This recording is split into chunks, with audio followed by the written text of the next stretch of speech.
பாகுபலி படத்துல வர பிரம்மாண்டத்தை நேர்ல பாக்குற மாதிரிதான் இந்த ஹனுமான பார்க்கும்போது அவ்வளவு பிரம்மாண்டமா இருக்குல்ல.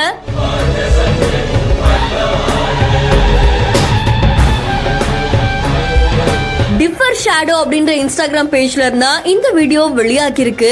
அண்ட் அவ்வளோ அழகா தத்ரூபமா இந்த மினியேச்சர் ஒர்க் பண்ணியிருக்காங்க.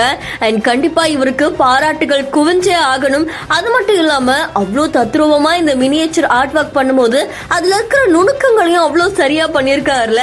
அதுல இருந்து அவரே அந்த அனுமானை பார்த்து சாமி கும்பிடுற மாதிரியும் அந்த ஹிஸ்டாரிக்கல் பிளேஸுக்கு போற மாதிரியும் ஒரு மெஸ்மரைசிங்கான வீடியோவா தான் இருக்கு. அண்ட் இவ்வளோ ஆர்ட் ஒர்க் பண்ணவருக்கு நிச்சயமா பாராட்டுகள் குவிஞ்சே ஆகணும். அதை தொடர்ந்து இந்த வீடியோ உங்களை எந்த அளவுக்கு கவர்ந்திருக்கு, நீங்க இந்த மாதிரியான ஒர்க்கை பார்த்து எவ்வளவு ஆச்சரியப்படுறீங்க அப்படின்றத மறக்காம கமெண்ட் பண்ணுங்க. இன்னும் பல இன்ட்ரெஸ்டிங்கான வீடியோஸ்க்கு பிஹைண்ட் இட்ஸ் ஃபாலோ பண்ணிக்கோங்க. மறக்காம லைக் பண்ணி ஷேர் பண்ணுங்க.